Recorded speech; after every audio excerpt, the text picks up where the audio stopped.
आएंगे। जोमैटो का आईपीओ आज खुल रहा है, सबकी नजर है इस पर। सबसे पहले तो बताएं सर, इस आईपीओ, इस कंपनी के बारे में पॉजिटिव्स क्या हैं? देखिए, अपनी तरह की पहली और यूनिक कंपनियां जो लिस्ट होने जा रही है, स्टार्टअप टाइप की कंपनियां, यूनिकॉर्न्स जिसे हम कहते हैं, वो अभी तक हिंदुस्तान में बहुत लिस्ट हुई नहीं है। एक आध कोई हुई होगी तो मुझे पता नहीं। मेरे हिसाब से ये पहली कंपनी है जो स्टार्टअप के तौर पर अब लिस्ट होने जा रही। तो यूनिक बिजनेस मॉडल है। आप सब जानते ही हैं कि किस तरह से आप फोन करके जोमेटो के जरिए किसी भी रेस्टोरेंट से खाना मंगवा सकते हैं और अपनी टेबल बुक कर सकते हैं, पेमेंट कर सकते हैं, ये सारी चीजें हैं। तो अपनी तरह का यूनिक बिजनेस मॉडल है। एसेट्स इनके पास कुछ भी नहीं है। एक बिजनेस करने के लिए प्लेटफॉर्म है जहां कस्टमर्स और रेस्टोरेंट ओनर्स साथ में आते हैं, क्लाउड किचन वाले साथ में आते हैं और एक दूसरे के साथ बिजनेस करते हैं और उसका फायदा कंपनी को मिलता है। तो यूनिक बिजनेस मॉडल बाजार को हमेशा से पसंद आए। देखिए, ये बहुत मैं बड़ी और काम की बात कर रहा हूं। यूनिक बिजनेस मॉडल बाजार को हमेशा से पसंद आते हैं और उसकी एक प्रीमियम बाजार हमेशा देता है। जैसा कि जुबिलेंट फूड के वक्त आपने देखा या इन्फो एज के वक्त देखा। अपनी तरह के जो बिजनेसेस हैं जो ज्यादा नहीं है वो पसंद आते हैं। पहली चीज ये अच्छी है। दूसरा, ग्रोथ पोटेंशियल जबरदस्त है इस कंपनी में। देखिए दीप, जो लोग इंटरनेट यूज करते हैं दुनिया में, चाइना में देखिए 38%, चाइना में करीबन 53% लोग ऐसे हैं इंटरनेट यूज करने वाले जो खाने पीने का ऑर्डर ऑनलाइन करते हैं। अमेरिका में 38% करते हैं। हमारे यहाँ मुश्किल से 7-8% है। यानी कि धीमे धीमे हमारी भी आदतें उस तरफ जा रही कि जहां बजाय होटल में जाके खाएं, एक फोन पर ऑर्डर किया, जोमेटो स्विगी वाले लेकर आ गए, आराम से एंजॉय कर रहे हैं। तो ये ग्रोथ पोटेंशियल जबरदस्त है इस कंपनी में। एक और बात जो इंटरेस्टिंग है वो ये है कि कैश रिच कंपनी है। ऑलरेडी कंपनी के पास लगभग 3031 करोड़ का कैश और लिक्विड इन्वेस्टमेंट्स हैं। इसके अलावा 9000 करोड़ रुपए और आईपीओ से आएंगे, यानी कि टोटल 12000 करोड़ का कैश कंपनी के पास हो जाएगा। 20% मार्केट कैप, पर शेयर 15 रुपए कैश हो जाएगा। तो अच्छा कैश है जिसका फायदा कंपनी को मिलेगा एक्विजिशन के लिहाज से। अगर वो करना चाहें, कोई इनऑर्गेनिक ग्रोथ करना चाहें या फिर अपने एक्सपांशन में इस पैसे को यूज करने के लिए वो काम में लेंगे। तो ये सारी पॉजिटिव चीजें जो दीप इस कंपनी में मुझे नजर आती है। और एक ब्रांड है, नाम है जोमेटो का, वो तो आप और हम सब जानते ही हैं। बिल्कुल सर, तो ब्रांड है, इजीली आइडेंटिफाइबल है और पहली ऐसी कंपनी है जो लिस्ट होने जा रही है। तो ये तो रहे पॉजिटिव्स, बट कुछ नेगेटिव्स भी हैं सर इसके बारे में जो सामने आते हैं? कुछ नहीं, बहुत सारे हैं दी।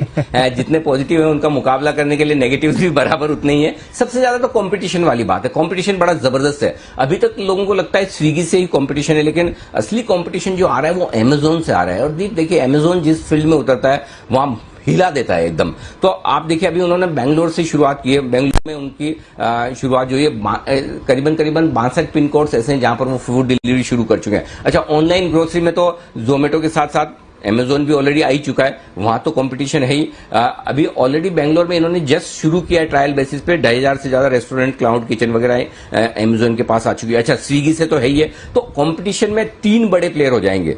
2 तो ही है, स्विगी और जोमेटो, और अमेजोन आ गया तो अमेजोन भारी भरकम है, हाथी है। तो उससे लड़ना आसान काम नहीं। मैं ये नहीं कह रहा कि नहीं लड़ पाएंगे, लड़ेंगे। इनकी भी अपनी स्ट्रेटेजी है, पुराना मॉडल है तो उसका फायदा मिलेगा, लेकिन कंपटीशन बड़ा तगड़ा मिलने वाला है। दूसरा ये कि जो कंपनी के लॉसेस कम हुए हैं इस बार, पहली चीज तो ये, हाँ, एक और बड़ा नेगेटिव है कि अभी तक कंपनी मुनाफे में आई नहीं है, वो मैं विस्तार से आगे बात करूंगा। लेकिन जो लॉस कम हुए वो सिर्फ एक वजह से कम हुए कि इन्होंने एड एक्सपेंसेस अपने वो बहुत घटाए। पिछले साल 1338 करोड़ खर्च किए थे ये विज्ञापनों पे, इस साल खाली 527 करोड़ खर्च किए, तो वहीं से पैसा बचा है। लेकिन वही बात है कि इस कंपटीशन वाले जमाने में आप कब तक एड एक्सपेंसेस नीचे रखेंगे? रख पाए तो अच्छी बात है, ये मैनेजमेंट बताएगा तो समझ में आएगा।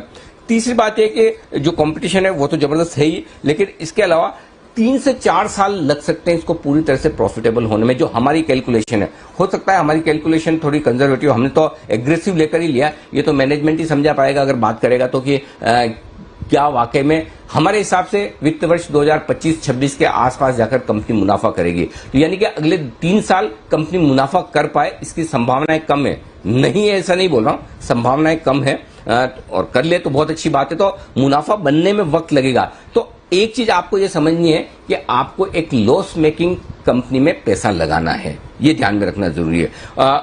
उस हिसाब से आपको दिमाग में बिठा लेना है। तो स्टार्टअप्स में ये आएगा ही। सिर्फ अगर प्रॉफिट कर रही है तो आप अंदाजा लगाएं कि किस तरह का वैल्यूएशन हो सकता है, कितने पी मल्टीपल्स हो सकते हैं। लेकिन लॉस मेकिंग कंपनी है और हमें लगता है जोमेटो को प्रॉफिट में आने में 3-1 साल लग सकते हैं। 2 साल तो कहीं नहीं गए, मिनिमम 2 साल तो लगने ही। 3 से 4 साल में भी अगर कंपनी प्रॉफिटेबल हो जाती है तो ये कंपनी के लिए अचीवमेंट होगा। जी दी। ओके, तो ये एक बड़ा नेगेटिव है, लॉस मेकिंग है और कंपटीशन भी बढ़ रहा है यहाँ पर। तो सर पॉजिटिव्स और नेगेटिव्स देखें तो आईपीओ के लिए अपनी राय दें सर, क्या करना चाहिए, पैसे लगाएं या नहीं इसमें? दीप, इसमें है ना मामला दिल और दिमाग वाला है ना। अगर आप दिल की सुनेंगे तो लगेगा अरे जोमेटो बड़ा नाम है, इंटरेस्टिंग है, बढ़िया बिजनेस मॉडल है, अपनी तरह का यूनिक है, इस तरह के स्टॉक्स हमेशा बाजार को पसंद आए, लगाना चाहिए पैसा।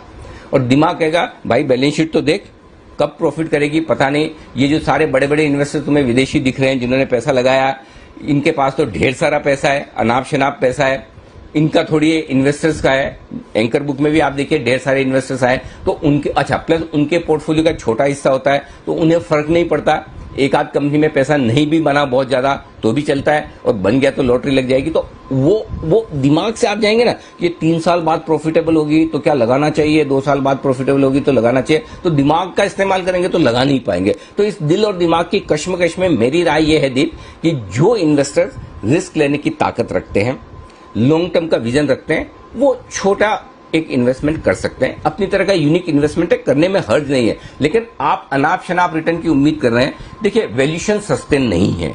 इस तरह के आईपीओ के जो मैंने, चूंकि प्रॉफिट तो है नहीं, आपको बाकी पैरामीटर पर इसको कैलकुलेट करना है। जो भी नए जमाने के अलग तरह के इंटरनेट बेस्ड बिजनेस है या ई कॉमर्स बिजनेस है, उसके मुकाबले में देखेंगे तो सस्ता नहीं है। पहला, इंटरनेशनली भी हमने जो प्लेयर्स हैं जहां पर ऑनलाइन फूड डिलीवरी होती है, उनको हमने कंपेयर करके देखा है, उसके मुकाबले में भी जोमेटो सस्ता नहीं है। तो ऐसे में अगर आप ये सोचते हैं कि जोमेटो का जितना बड़ा नाम है उतने ही बड़े लिस्टिंग गेन मिल जाएंगे, तो आपको मायूसी होगी। बड़ा लिस्टिंग गेन नहीं मिल सकता। कोई जरूरी नहीं कि आईपीओ लिस्टिंग के बाद नीचे खुले, लिस्टिंग के आसपास खुल सकता है, हल्का फुल्का 5-10% का गेन बन जाए तो बन भी जाए। लेकिन मेरे लिए आईपीओ में कम से कम 20% 25% के लिस्टिंग गेन की विजिबिलिटी क्लियर कट होनी चाहिए, तो आईपीओ में लगाने का मजा है। तो इस आईपीओ को आप प्योरली लॉन्ग टर्म के लिहाज से देखिए। लिस्टिंग में बन गया 5-10% 15% तो आपका नसीब, नहीं तो आप लॉन्ग टर्म के लिहाज से थोड़ा सा एक लोट का एप्लीकेशन कर दीजिए रिटेल कैटेगरी में, और ठीक है, इसको रखिए एक एक्सपीरियंस के तौर पर। कोई खास 15,000 रुपए में फर्क नहीं पड़ता, और रिस्क लेने की ताकत, या फिर आप लिस्टिंग के बाद भी ले सकते हैं।